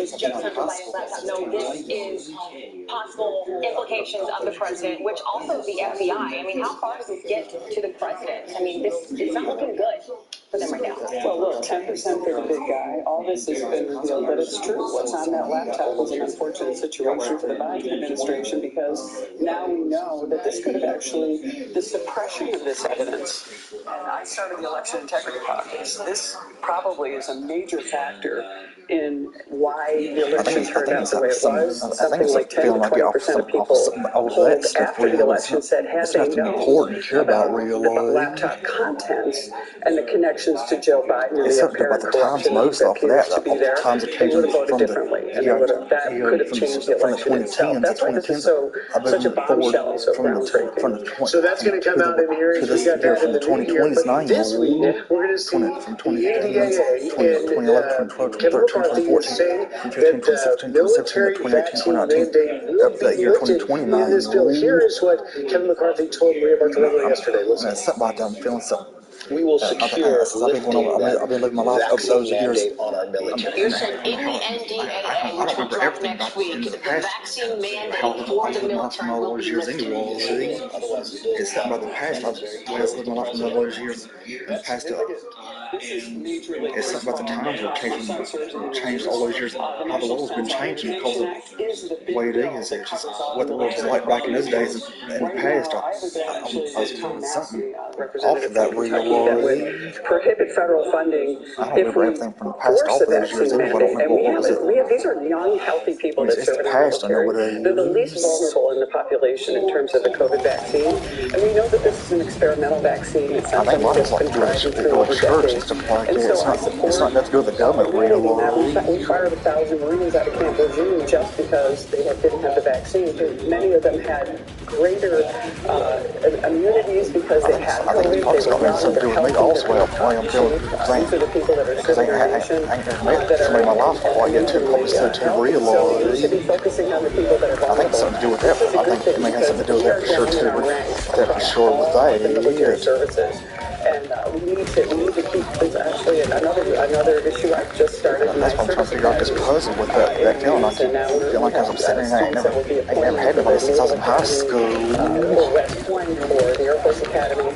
And there are people that have been denied their diploma, been denied their commissioning once they graduate from these really valuable institutions. And to say that you didn't have a vaccine, I think I finally got the right person. I met like Craig Lindo.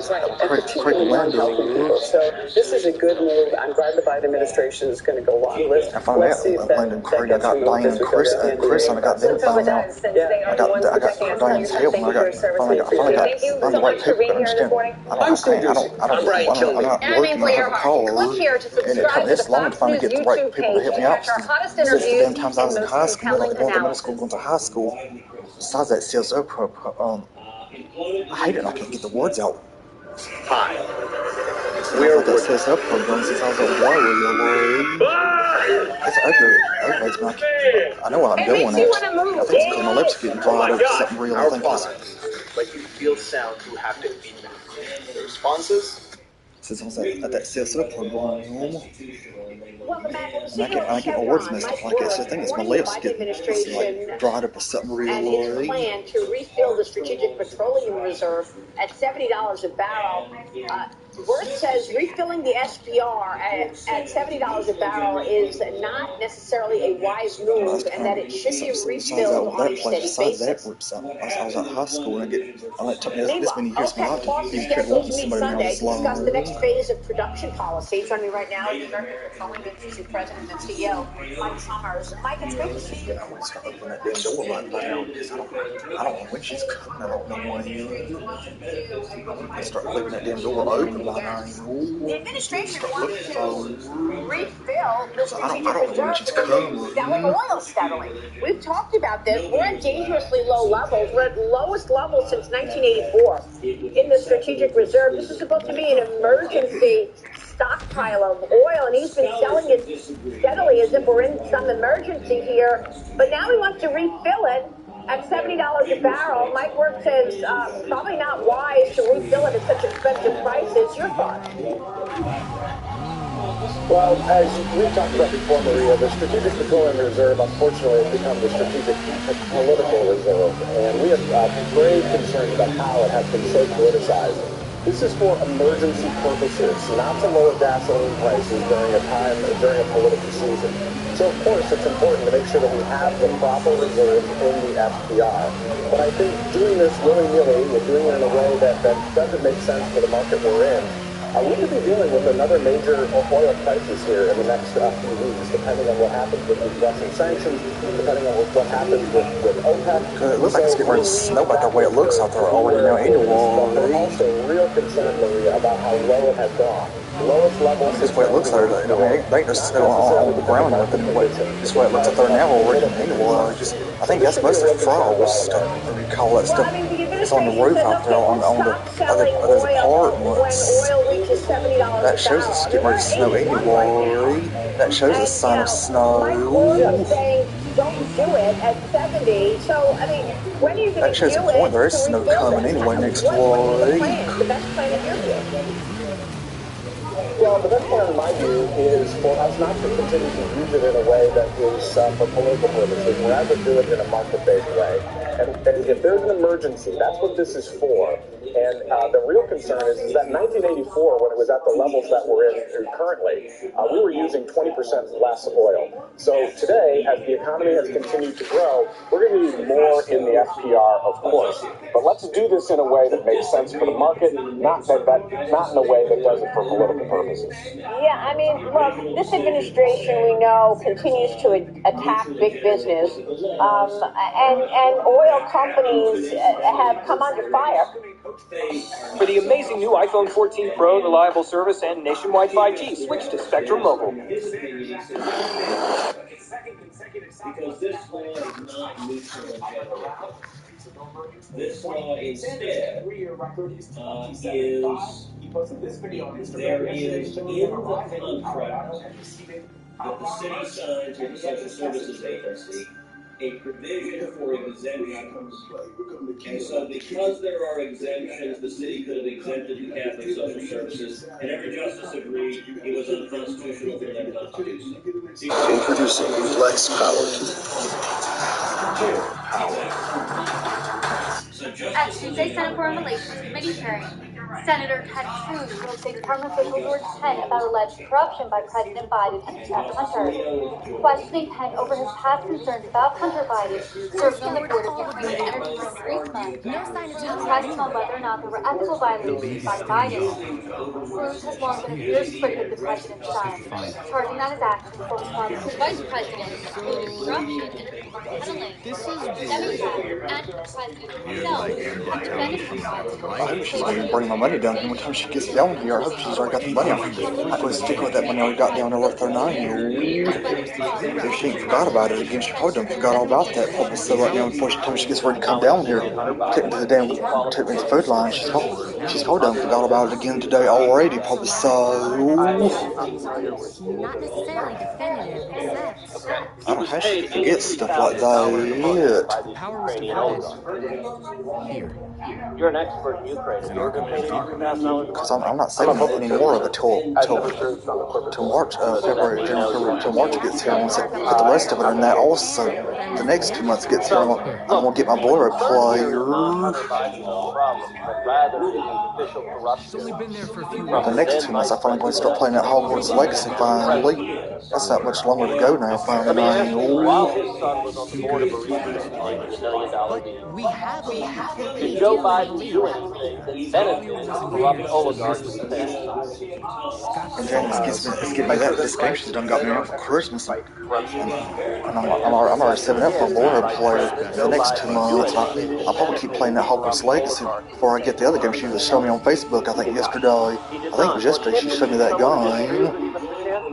Is Joe Biden. And I want to read from what he said on January 23rd, 2018 at the Council of Foreign Relations. Quote, Joe Biden.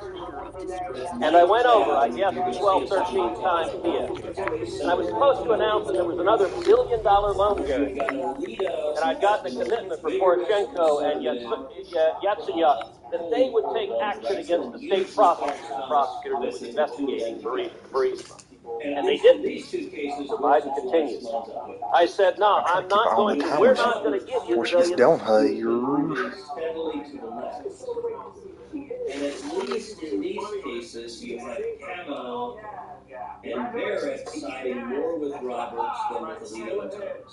And so that dynamic, at the end of the day, the result from the Philadelphia case is unquestionably right, that you shouldn't be excluding Catholic social services. But it's 9-0. And every justice, even the most liberal justices, agreed with that result.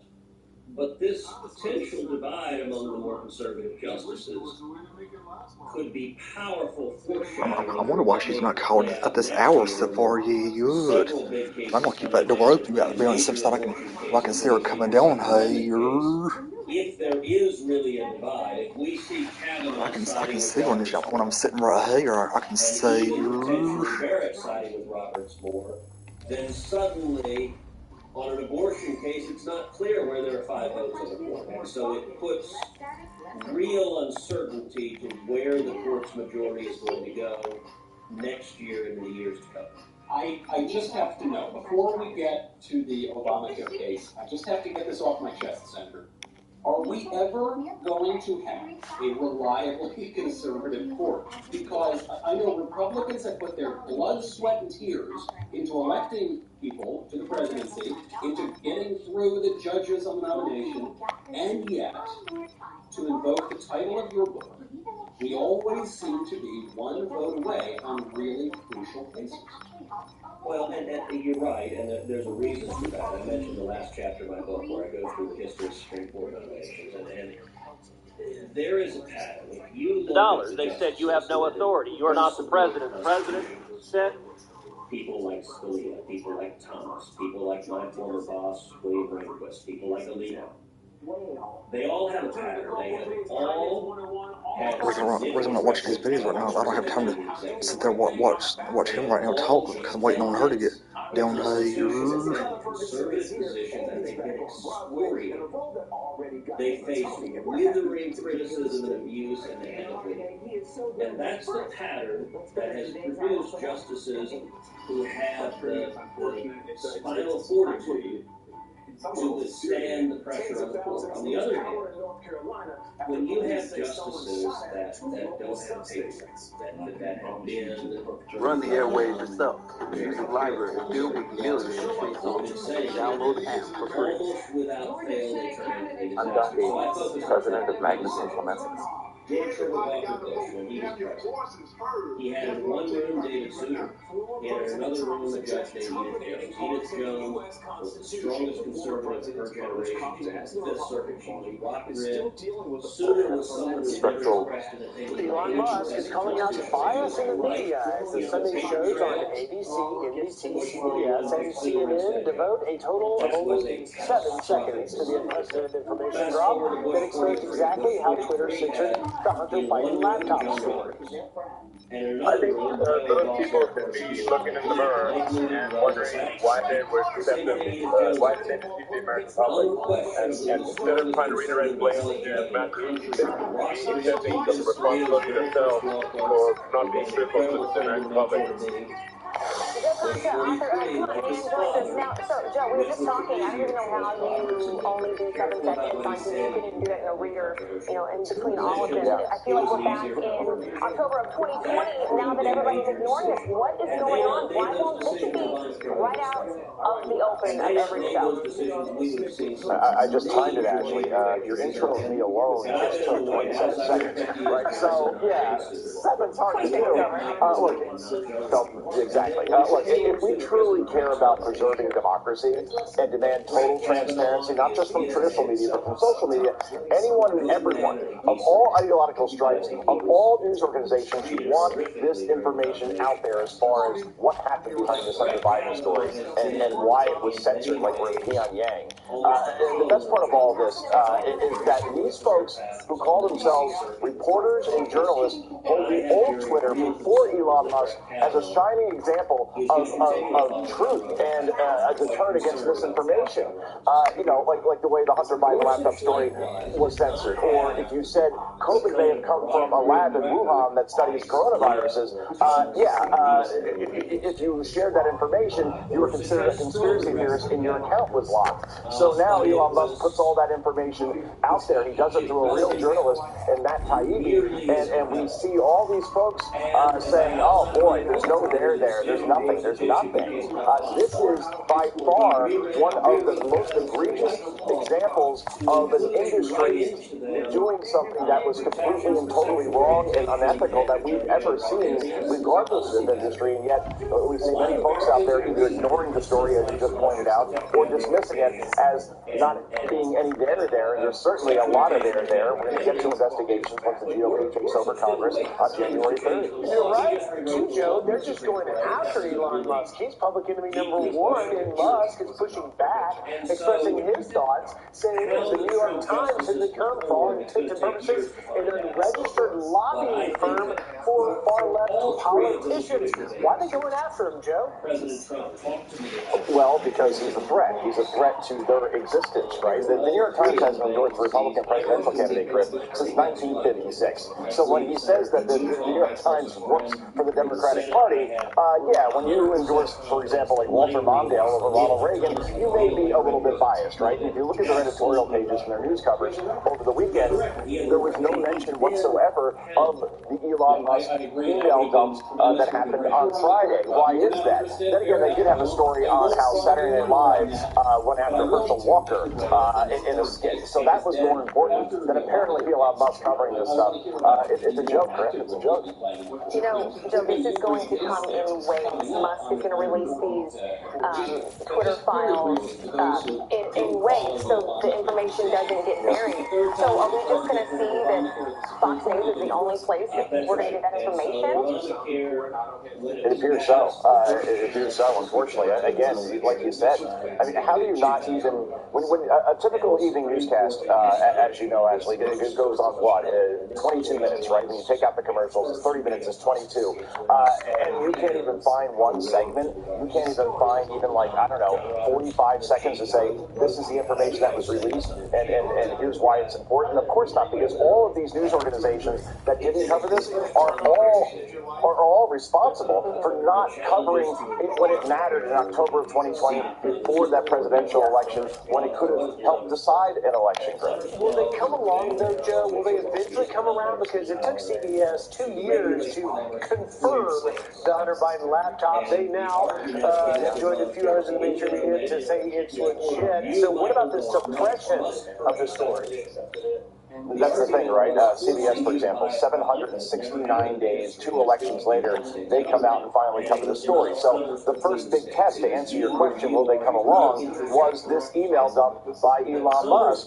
And the fact that they didn't cover it at all shows they failed that test, and therefore they're failing the American people on informing them on a story. Forget Hunter Biden for a second. This is more about Joe Biden, because in those emails, he is described as the big guy who got 10%. What does that mean? That he may be compromised, a sitting president by the likes of China and Ukraine, and that's a very, very big deal, particularly as it pertains to China, possibly our biggest adversary.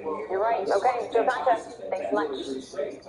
Always a pleasure, guys. Happy Monday. I'm Steve Doocy. I'm Brian Kilmeade. What that is, I keep saying that something right there. Subscribe to the Fox News YouTube page to catch our hottest interviews and most compelling analysis. True breakthrough will come when we create an artificial.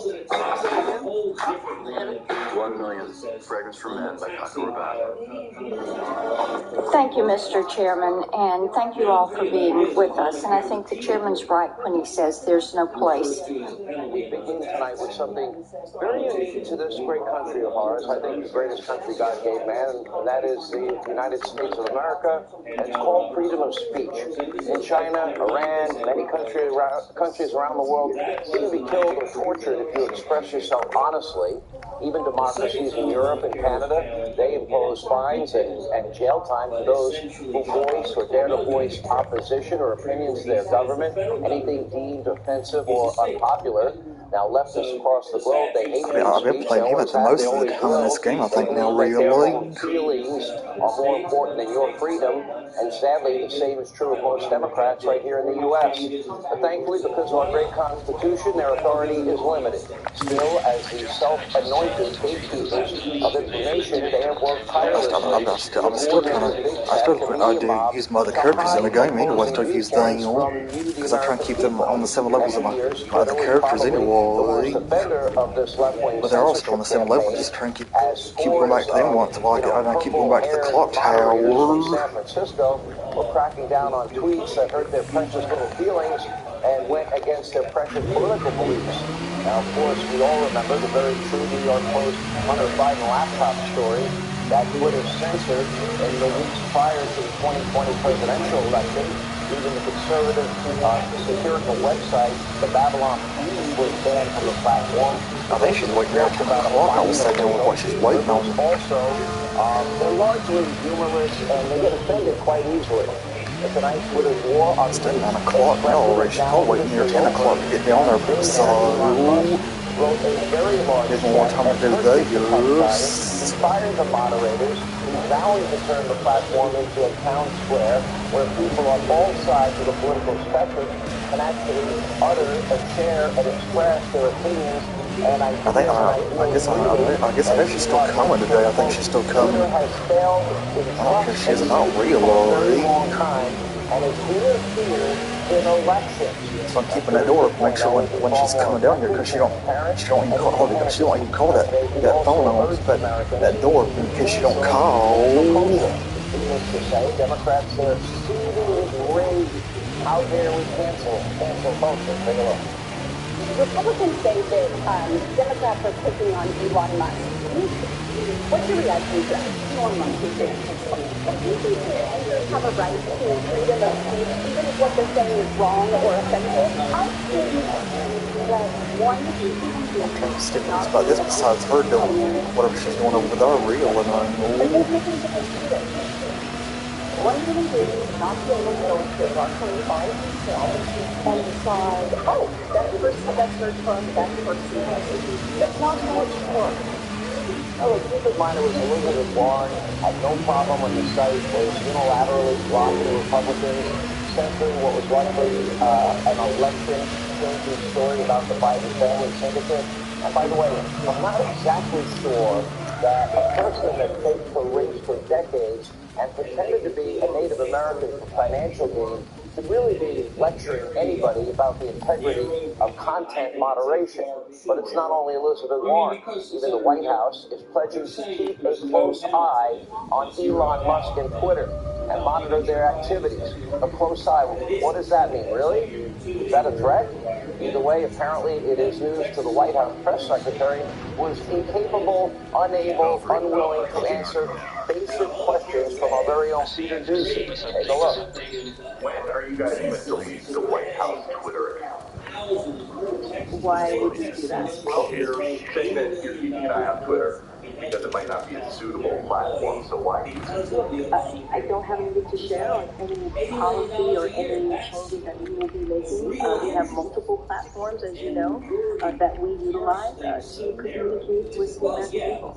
when you say that you're going to be monitoring some of this League set content, this up. if you see something that you Where'd don't they like, go? would you try to shut Looks like Twitter Langston's down? lab back in Gotham Union. Oh, this is that man bat thing I think Sabana. Feel free. I'm looking at a large Just like tank. everybody else, we very much monitor the news. We pay close attention to Lead everything was that you are Langstrom's mystery reporting. client. Actually, Tully has it's taken clear over she's his not research. monitoring the news that closely.